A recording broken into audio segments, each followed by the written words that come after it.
Jumpa kembali sahabat Lintas Family TV dimanapun Anda berada. Hari ini kami akan mengulas tentang satu isu ataupun pembicaraan masyarakat yang lagi benar-benar trending di dalam jagat dunia maya Republik Indonesia. Otak A'agim begitu jorok. Teh Nini sudah 7 kali turun mesin. Tetapi sebelum kami lanjutkan ulasan ini, jangan lupa subscribe, like, dan komen konten-konten Lintas Family TV. Biar kami akan tetap eksis untuk menyampaikan dan mengulas info-info menarik kepada sahabat Lintas Family TV. Otak A'agim begitu jorok. Sejarah lama kembali terulang. Kita mengenal riwayat Nabi Samson alaihissalam yang hancur imannya karena bujuk rayu seorang wanita. Banyak juga fakta berita tentang kehancuran karir politik tokoh-tokoh politik ternama. Hancur seketika karena skandal wanita. Contohnya, mantan Presiden Amerika Serikat Bill Clinton tidak dapat mengikuti pencalonan presiden yang kedua kalinya karena skandal dengan wanita. Dan masih banyak lagi di sekeliling kita kisah-kisah nyata ketika hati terperdaya oleh nafsu karena pandangan pertama akan kecantikan sesaat. Lalu hancur karir usaha seorang laki-laki karena wanita. Lalu saya teringat akan ungkapan Socrates ketika berdebat dengan Plato tentang Pitores, seorang pemuda tampan berkebangsaan Yunani yang tergila-gila pada istri seorang pejabat kerajaan. Menurut Plato, murid Socrates, Pitores sedang jatuh cinta kepada istri seorang pejabat kerajaan Yunani. Tetapi Socrates menjawabnya seraya berkata, "Cinta itu kebutuhan, dan kebutuhan itu logis harus nyata."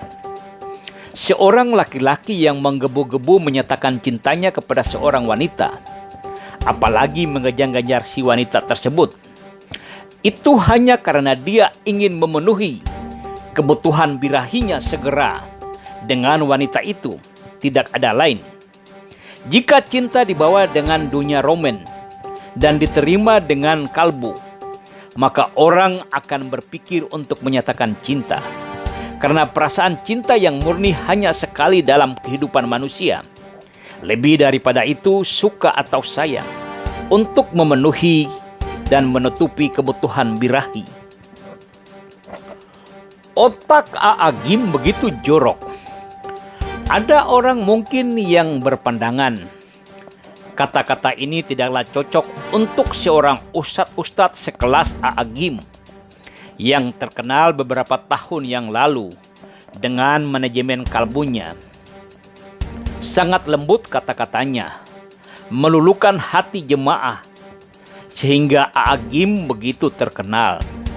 Ternyata kelembutan kata-kata A'agim itu hanya pada saat itu. Ketika A'agim memutuskan untuk berpoligami, berbagai perilaku dan kata-kata kontroversial dilakukan oleh A'agim, sehingga benar-benar merusak citra A'agim sebagai seorang ustadz besar yang selalu menggelorakan manajemen kalbu dan nilai-nilai kelembutan. Hal terbaru begitu mencengangkan publik ketika A'agim mengatakan, "Teh Nini istri saya sudah 7 kali turun mesin." Walaupun dalam ungkapan selanjutnya A'agim menyatakan bahwa siapa yang lebih mencintai istri saya Teh Nini lebih dari saya. Sepertinya kata-kata ini saling bertentangan. Ketika anak laki-laki A'agim, Muhammad Ghaza Al-Ghazali, mengungkapkan isi hatinya kepada publik tentang sikap A'agim terhadap ibunya, Teh Nini. Publik dibuat bingung dan bertanya-tanya, mengapa A'agim begitu tega menyamakan istrinya Seorang wanita yang telah mendampinginya hidup berpuluhan tahun. Wanita yang menemaninya merintis karir sebagai seorang ustadz dari titik nol belum terkenal sampai sudah terkenal.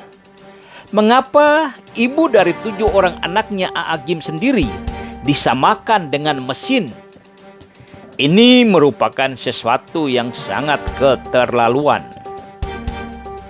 Terlepas dari kata-kata A'agim hanyalah candaan semata untuk melepaskan ketegangan dirinya menghadapi problematika keluarga. Tetapi kata-kata ini sangat tidak pantas dikemukakan oleh seorang ustadz sekelas A'agim. Publik tidak mengetahui apa sebenarnya yang terjadi dalam rumah tangga A'agim.